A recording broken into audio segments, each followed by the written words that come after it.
When religion is used to control instead to connect, we get regimes like Islamic Republic of Iran, where religion is not used as devotion, instead it is used as a tool to dominate.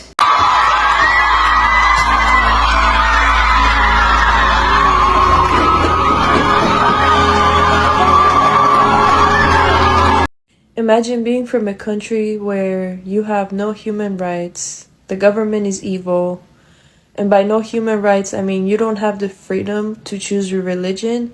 If you choose a different religion than Islam, you get executed. You don't have the freedom to date anyone. If you're outside and you get caught holding hands with the opposite sex, you get arrested. You don't have the freedom to wear what you want to wear. The government just kills you and tortures you. Imagine being from a country like that. What's happening in Iran right now? Morality police, forced hijab, forced execution. That's not the Iran I know growing up with. The Iran I really looked up to when I was a little girl. Because before this regime, Iran was light in the Islamic world. Culture, scholarship, art, and dignity. No wonder Iranians feel so proud of their heritage. This is the Iran that gave the world Ibn Sina, a pioneer of modern medicine. They gave us Rumi, whose poetry transcended borders, faith, and cultures. They gave us Hafiz, Sadi, and Khayyam. They were not just poets, they were philosophers of the soul. It's just sad to see the conditions of Iran and Iranian people right now. Iran was a major part of golden age of Islam when Muslim thinkers were leading the world with medicine, mathematics, science, art, and spirituality. And let's not forget Persian rugs, all handmade, absolutely intricate and beautiful. But then a regime came that did the unthinkable, that call itself Islamic but is not abiding by Islamic rules.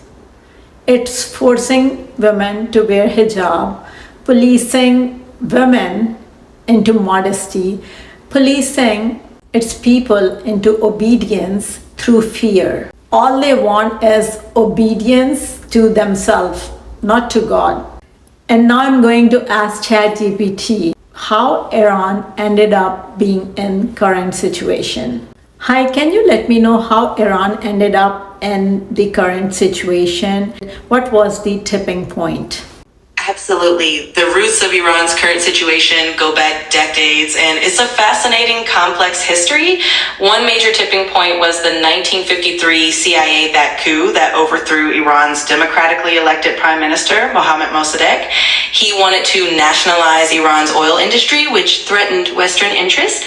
After Mossadegh was removed, the Shah of Iran was reinstated with strong U.S. support, but his regime became increasingly authoritarian and out of touch with the people. By the 1970s, widespread discontent with the Shah's repressive policies, perceived Western puppeteering, and economic inequality led to massive protests. This culminated in the 1979 Islamic Revolution, where Ayatollah Khomeini and his supporters overthrew the Shah. Khomeini established the Islamic Republic, which implemented strict religious laws. Iran belongs to Iranian people. Not the government, not to USA, not to any other government. Let's find out what Iranian people are saying. What are you hearing about what's really going on? What's really going on? About 85 to 90% of the people, ordinary Iranians, are against the government. If 85 to 90% of Iranians don't like the regime, why hasn't it been toppled? Why haven't the Iranian people managed to do that? The Iranian regime kind of lives by fear, and they have killed hundreds and thousands of people throughout this last 40 years in Iran. There is actually mass graves in Iran that nobody knows about from the people that were against them. and they basically carry execution. Just this year, they carried out about 1,700 executions. 1,700 public executions. Public executions. Where everybody's supposed to come to the downtown and watch them kill somebody. And watch the hangings and all of that stuff.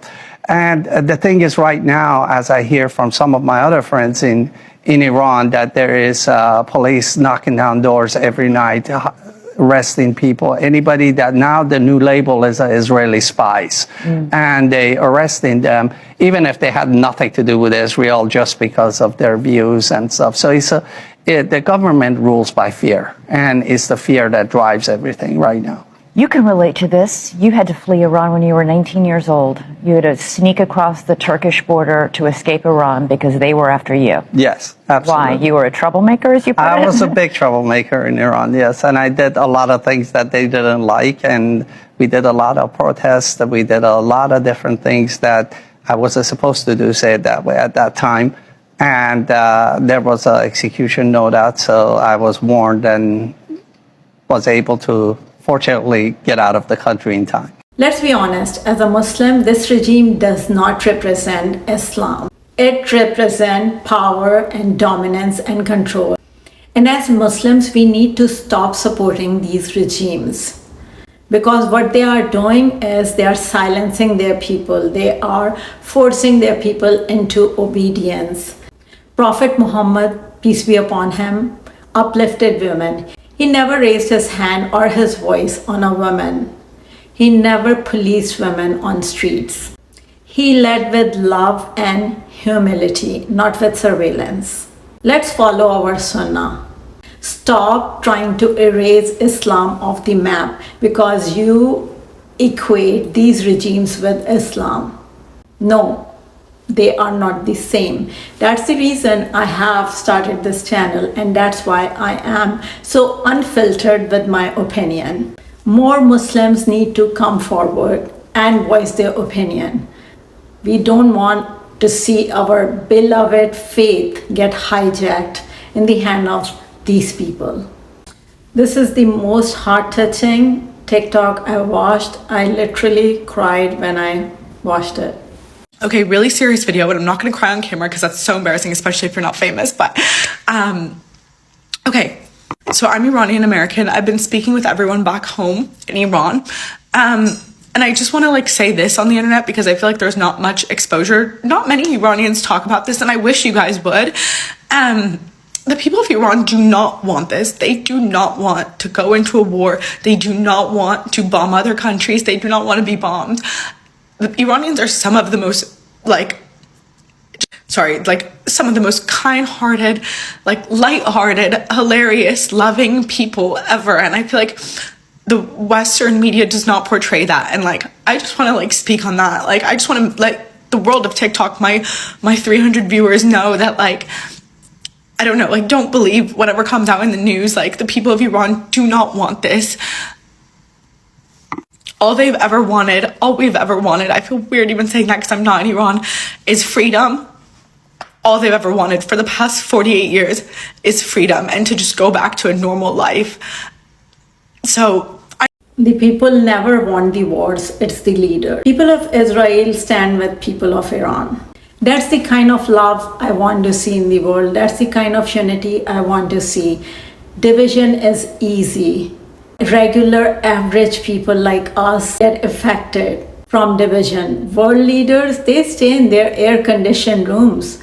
Nothing happens to them. They just say, oh, this country should war on that country. People like us get affected. Our kids, our youth get affected. Hate is lazy. It's very easy to hate someone, but it takes work, it takes effort to understand the other person, to accept the other person. Even if you have differences, to negotiate, to communicate, all of that take effort. People want to take the easy way out. Instead of working towards division, why can't we all coexist in this world? As humans, we have evolved so much scientifically, technologically, mentally, but we are still stuck spiritually spiritually and emotionally. We haven't evolved one single bit. We are still unaliving other people. We are starving other humans. We are unaliving babies and kids. That's where we stand right now. It's about time that we start evolving spiritually. It's very much needed. No one wants war. Everyone wants peace. Everything can happen through negotiations and communications and setting your ego aside. So this question is, who was the democratically elected prime minister in Iran that we overthrew? Yes, Iran used to be a democracy. We overthrew the democracy. Don't we love, in the West and in America, we love democracy. Why did we overthrow it? Well, first off, his name was Mohammad Mossadegh, and he was beloved in Iran. Loved, loved, loved. He was also Time Magazine's Person of the Year, randomly enough, one of the years.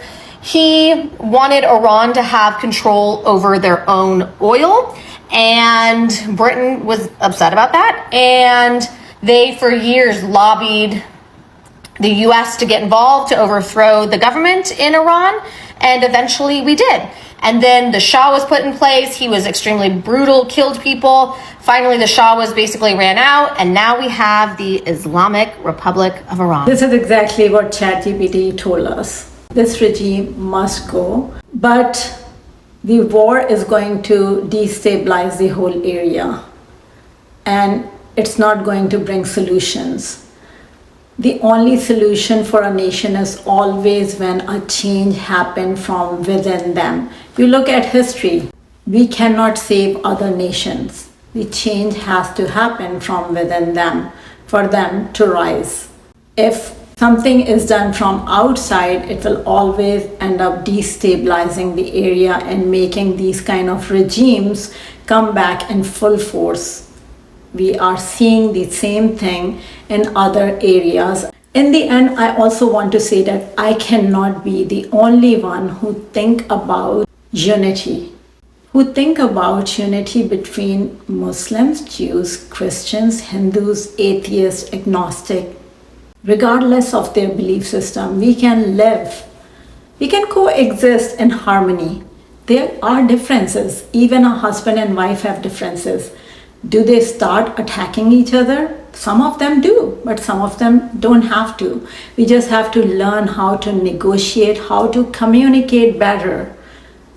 It can only happen if we put our egos down. When we react through our egos, war becomes the only option. But if we put our egos aside, we can communicate, we can understand other person's point of view, and we all can benefit from this situation. Why it's not happening? It's because certain power-hungry people want to stay in power. I have said this thing in many of my other videos too, and I don't want to feel that I'm the only one who think like this. So please, if you think like me, comment in the comment section. Be loud, be bold. We are not here to divide. We are here to unite.